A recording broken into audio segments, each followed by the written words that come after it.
Allez, hop hop hop, c'est parti, bonjour. C'est le moment de découvrir votre culturoscope de ce joli mois de mai.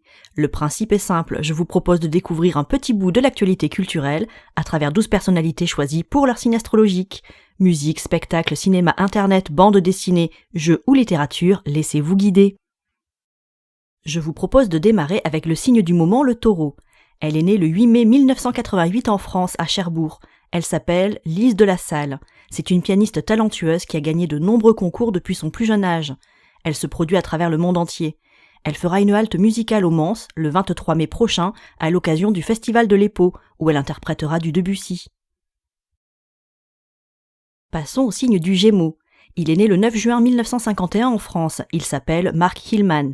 Compositeur de musique, il a à son actif de nombreuses créations pour des artistes reconnus, pour des spots publicitaires ou des films. Il aime jouer avec les notes, mais surtout avec les mots. Et c'est en tant qu'écrivain qu'il fait l'actualité de ce mois de mai avec son ouvrage La folie des holorimes, paru le 11 avril aux éditions Fayard. Poursuivons avec le signe du Cancer. Il est né le 4 juillet 1985 en France. Il s'appelle Charlie Zanello. Il a travaillé durant 6 années à la librairie du Centre Pompidou-Metz. De cette expérience et de son talent de dessinateur et d'auteur, naît aujourd'hui un ouvrage intitulé « Dedans le Centre Pompidou-Metz ». Plus qu'une bande dessinée, ce livre est un véritable documentaire réalisé avec humour et intelligence. Il est édité chez Dargaud et disponible depuis le 13 avril. Continuons avec le signe du lion, non, de la lionne.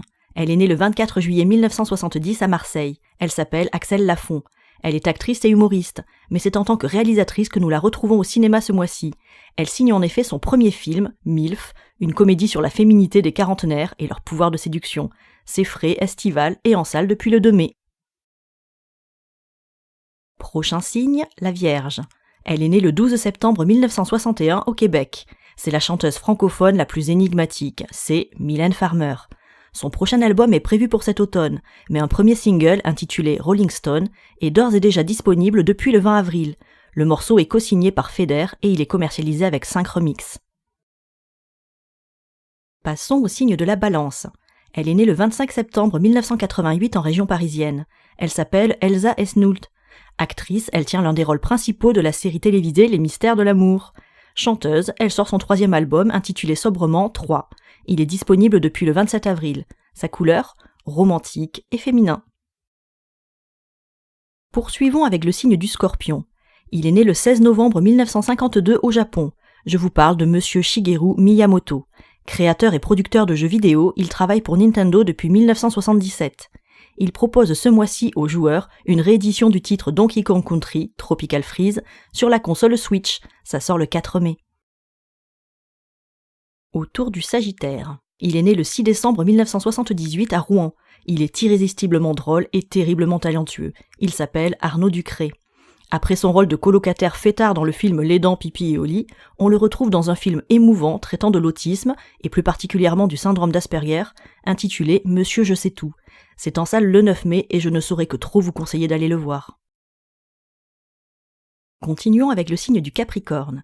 Elle est née le 17 janvier 1944 à Paris. Elle s'appelle Françoise Hardy. Son nouvel album, son 24e, nommé Personne d'autre, est sorti le 6 avril. Le premier single qui en est issu, Le Large, est signé La Grande Sophie. Le clip, quant à lui, a été réalisé par François Ozon.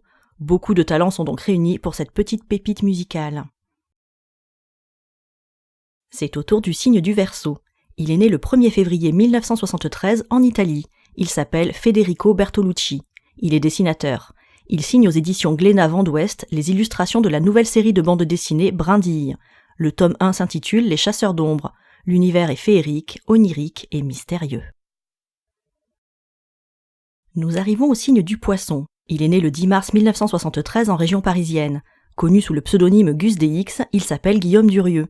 Musicien et vidéaste, cet artiste vient de sortir un nouveau reportage dans sa série vidéo Chasseurs de fantômes. Ce nouvel épisode, titré L'ancien camp militaire, est disponible en location sur le site gusdx.fr depuis le 26 avril, avant son accès gratuit sur la plateforme YouTube dans le courant du mois de mai. Nous voilà rendus au dernier signe de ce culturoscope, le Bélier.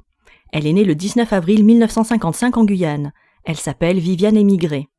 Comédienne, animatrice radio mais aussi humoriste, cette pétillante soixantenaire solaire sera sur la scène du Casino de Paris le 20 mai pour jouer son spectacle « Maîtresse d'école et des hommes ».